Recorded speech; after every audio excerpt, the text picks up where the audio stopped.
नवरात्रि चल रही है। मान लो कर्जा बहुत ज्यादा मात्रा में हो गया हो, पीक अच्छी नहीं आई हो, फसल अच्छी नहीं आई हो, बहुत टेंशन की जिंदगी अगर चल रही हो, बहुत चिंता ग्रसित कर रखी हो और ऐसा लग रहा है कि पैसे की आवक कहीं से नहीं है और टेंशन बढ़ता जा रहा है, तो ये नवरात्रि जब पूर्ण हो तो दशमी जब तिथि आए, 9 दिन पूरे होने के बाद जब दसवीं तिथि आए, दशमी दशहरा, चैत्र का जो दशहरा, नवरात्रि पूर्ण होने के बाद में जो दशमी तिथि आए, समी के पत्ते 5 दुर्वा, 5 बेलपत्र, भगवान शंकर के मंदिर में 1 शमी का पत्ता, 1 दुर्वा, 1 बेलपत्र, भगवान शंकर से अपनी कामना करके, अपना गोत्र बोलकर शंकर भगवान के शिवलिंग पर समर्पित कर। फिर दूसरा पत्ता, दूसरा शमी पत्ता, दूसरी दुर्वा, फिर शिव जी पे समर्पित कर। 5 पत्ते शमी के, 5 दुर्वा, 5 बेलपत्र, जो विजयदशमी चैत्र महीने की रहेगी, चैत्र महीने की जो दसवीं तिथि रहे नवरात्रि के बाद की, समर्पित कर कर 1 लोटा जल 3 बार शंकर जी को उसी जल से 3 बार समर्पित करें।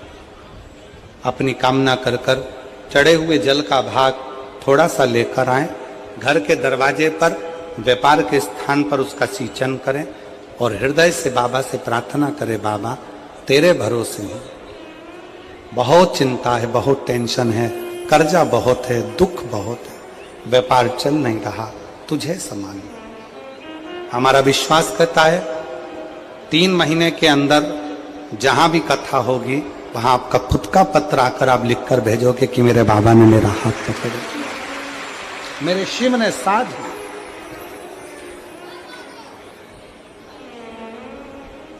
विजयदशमी पर शमी के पत्र की बड़ी महत्वता होती है।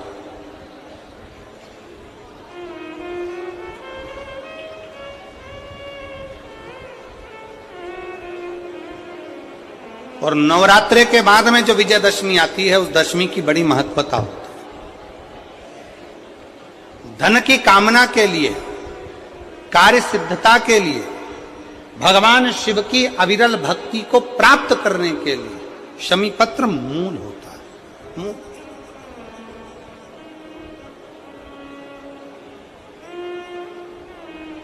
और हम तो बिल्कुल कहेंगे शहादा वालों से भी, और जितने आस्था चैनल पर कथा सुन रहे हैं, जितने टीवी पर कथा सुन रहे हैं, मोबाइल पर कथा सुन रहे हैं, कि कभी कभी 2 स्थान पर दीप लगाने में पीछे मत हटो। पहला, बेलपत्री के वृक्ष के नीचे। दूसरा, कहीं मौका लग जाए तो शमी के वृक्ष के नीचे भी कभी कभी अपनी कामना के लिए बाबा से प्रार्थना कर कर कि बहुत कर्जे में लदालूम हूं, बहुत तकलीफ चल रही है, तो बेलपत्री के वृक्ष के नीचे भी दिया लगाओ और शमी के पेड़ के नीचे भी दिया लगाओ। कभी कभी बाबा से प्रार्थना, फल मिलता। समय आया, ब्रह्मा जी को बड़ का पेड़ बना दिया, बट वृक्ष। ब्रह्मा जी के शीश को बट वृक्ष बना दिया, बट वृक्ष। और फिर शिव कथा का वो भाव, भगवान शंकर, भगवान माता सती का त्याग और सती माता का भस्म होना और पार्वती के नाम से विख्यात होना और शंकर पार्वती का मंगल विवाह होने जा रहा है। शंकर पार्वती जी पधार रहे हैं, जोरदार ताली बजाकर स्वागत, वंदन, अभिनंदन भगवान शिव और पार्वती जी का, जिनका मंगल विवाह यहाँ हो रहा है। पार्वती मैया, भगवान शंकर, गुरु विष्णु, गुरु शिव।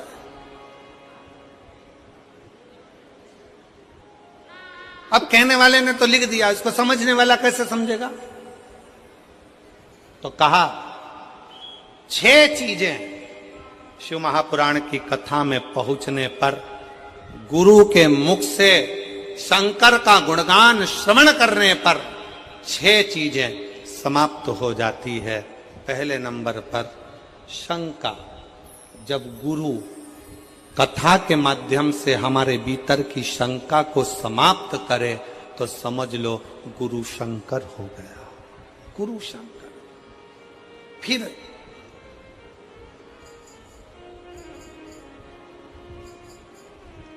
गुरु शिव महापुराण की कथा के माध्यम से आपके भीतर के मोह को भंग करे तो समझ लो कि गुरु मोहन हो गया।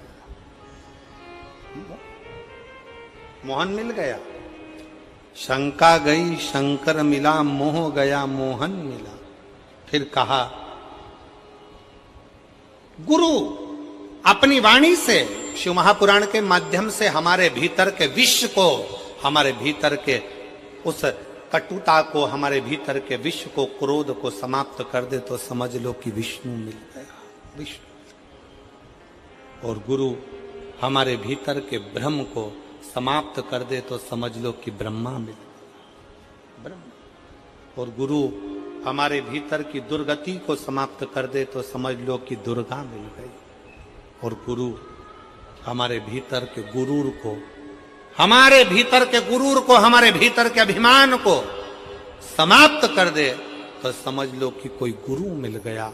इसलिए शिव महापुराण की कथा में इन 6 चीजों को वर्णन करते हुए कहा, शिव महापुराण की कथा में बैठने पर आपके भीतर की शंका, आपके भीतर का मोह, आपके भीतर का विष, आपके भीतर का भ्रम, आपके भीतर की दुर्गति, आपके भीतर का गुरूर, अहंकार समाप्त हो रहा है तो समझ लेना कि आपके भीतर शिव का निवास होते चले जा रहा है और शंकर आपके हृदय में विराजमान होते चले जा रहे। शिव बैठना।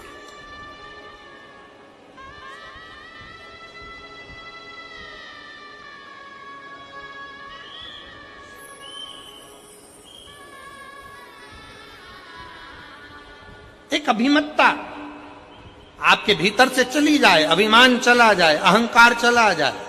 आज कितनी खुशी की बात है, यहां पर जितनी मेरी जीजियां बैठी हैं, मैं सोफे वालों की तो बात नहीं कर रहा हूं, मैं तो यहां जो जमीन पर जो लोग बैठे हैं मैं इनकी बात कर रहा हूं। ये लोग जो जमीन पर बैठे हुए हैं ना, इनमें कई लोग बहुत करोड़पति भी होंगे, हीरे की चूड़ी पहनने वाले भी होंगे, पर आज खुशी का बात यह है कि आप शंकर के चरणों में जब अपने आनंद के साथ बैठकर कथा का रसतत्व ग्रहण कर रहे हो ना, तो ऐसा लग रहा है कि वास्तवता है कि शंकर को आपके जैसे भक्तों की जरूरत है, जिसके भीतर एकाग्र चित्तता, जिसके भीतर एक आनंदता बैठा है।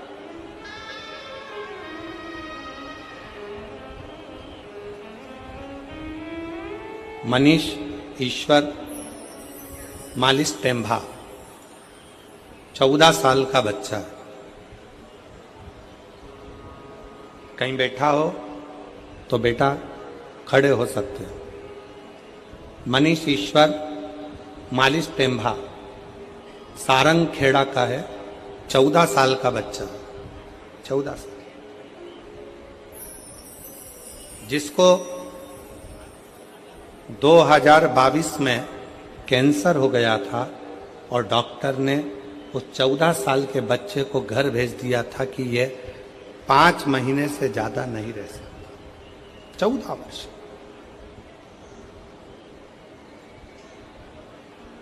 दो 2022 में कैंसर हुआ, 5 महीने से ज्यादा ये नहीं रह सकता। बच्चे का फोटो देखिए, अगर बच्चा यहां बैठा हो, मनीष ईश्वर मालिस टेम्भा, उम्र 14 साल, सारंग खेड़ा का निवासी है। बच्चे का फोटो आप लोग एलईडी पर देखिएगा, इस बच्चे के फोटो को देखिएगा, क्लोज कर कर थोड़ा सा दिखाइएगा। 14 साल का, और 2022 में इसको कैंसर की बीमारी हुई। 2022 5 महीने डॉक्टर ने कहा कि यह 5 महीने से ज्यादा नहीं रह पाएगा, इसको घर ले जाओ। सारा इलाज करवाया गया, सारा इलाज।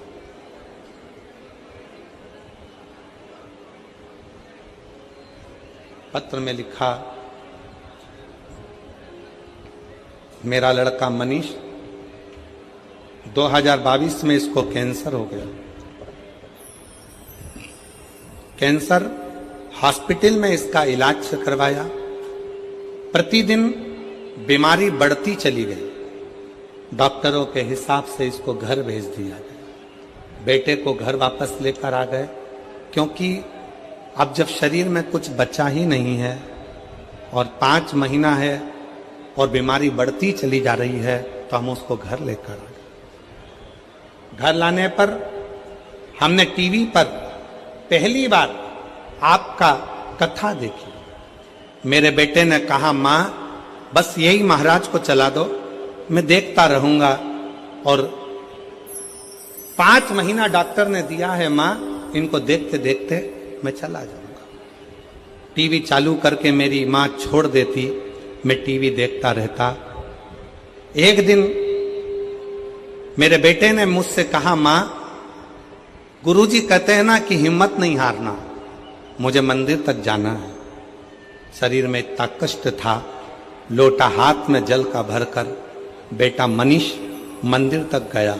शिव जी को जल चढ़ाकर बोला, सीहोर वाला बाबा कहता है कि मैं आपका बेटा हूं, और आपका बेटा हूं ना शंकर जी, तो क्या मैं इतनी जल्दी मर जाऊंगा, मेरे प्राण छूट जाएंगे?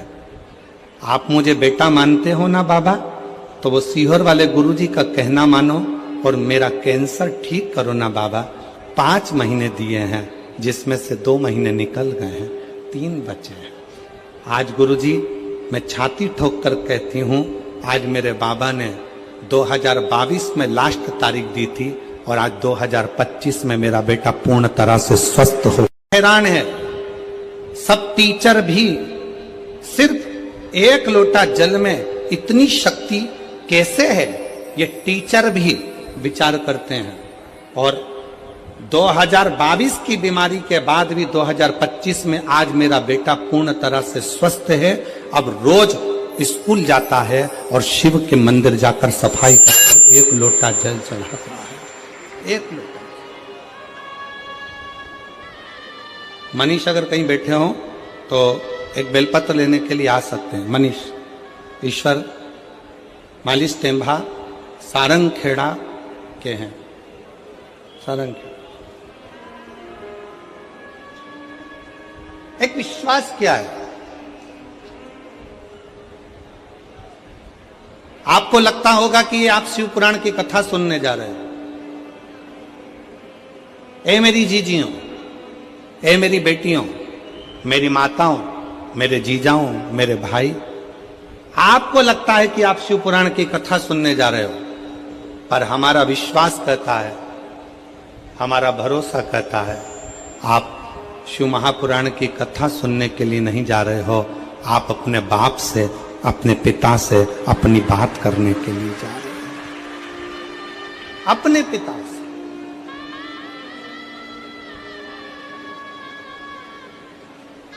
जो लड़का पलंग पे से नहीं उठ सकता, जो लड़का पलंग पर पड़ा रहेगा डॉक्टर के हिसाब से, जो उठ नहीं सकता, वो अपनी मां से कहता है कि महाराज की कथा चला दो, मुझे सुनना है और चलने दो। उसका कितना विश्वास होगा, उसका कितना भरोसा होगा, उसकी कितनी दृढ़ता होगी।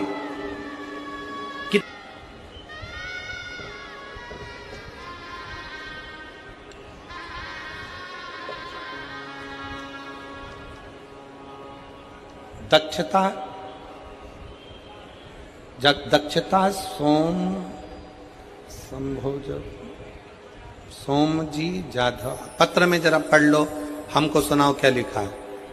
दक्षता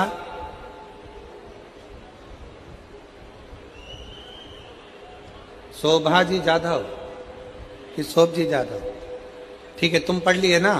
हाँ अच्छे से पढ़ लो। मेरा मोबाइल नंबर ये है, सावखेड़ा तहसील शाहदा का रहने वाला हूं। कहीं बैठे हो, दक्षता सोमभा जी जाधव। मोबाइल नंबर ये है, कहीं बैठे हों तो हाथ हिला सकते हैं, और अगर कहीं बैठे हों तो बेलपत्र लेने के लिए आ सकते हैं। मेरा मोबाइल नंबर ये है। सावखेड़ा शाहदा का रहने वाला हूं। मेरे पापा को 31/3/2006 को कैंसर हुआ। हमारे दादाजी और मेरे पापा जी जांच कराने के लिए शाहदा हॉस्पिटल में गए। वहां जाकर दवाई करवाई। डॉक्टर ने बताया कि उनको कैंसर हो गया। तुरंत उनको मुंबई लेकर जाओ। मुंबई में टाटा हॉस्पिटल में जांच लेकर गए। फिर मेरे दादाजी ने वहां पर जांच करवाई तो पता पड़ा कि उनको कैंसर है, और कैंसर भी शरीर में फैल चुका है।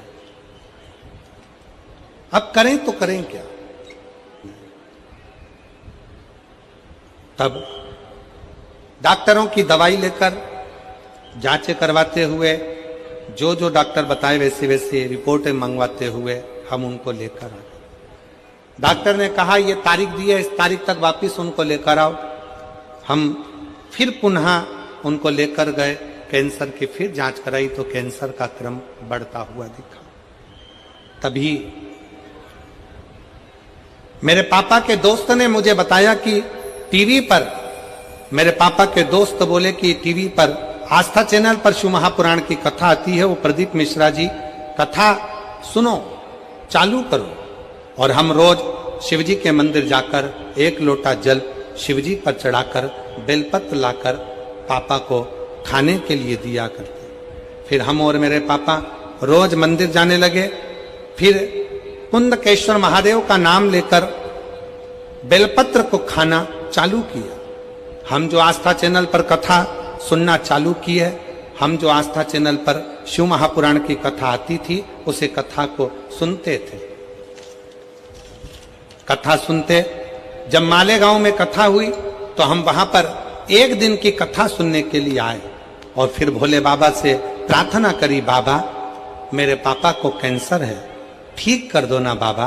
वहां की मिट्टी को लेकर पिताजी के शरीर पर लगाया और दूसरी बार जांच कराने के लिए पापा को हॉस्पिटल लेकर गए तो पापा की 2000 की सारी रिपोर्टें नॉर्मल आ गई और कैंसर मुक्त बताया, जिसकी रिपोर्ट मैंने पीछे लगाई है। रिपोर्ट भी साथ में लगाई गई है।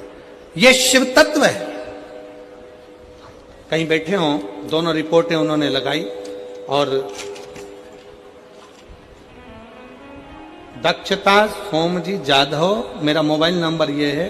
सावखेड़ा तहसील शाहदा का रहने वाला हूं। कहीं बैठे हों तो आप एक बेलपत्र लेने के लिए आ सकते हो। एक विश्वास किसको कहते, एक भरोसा किसको कहते। एक पत्र और बड़ा सुंदर है, देखिए।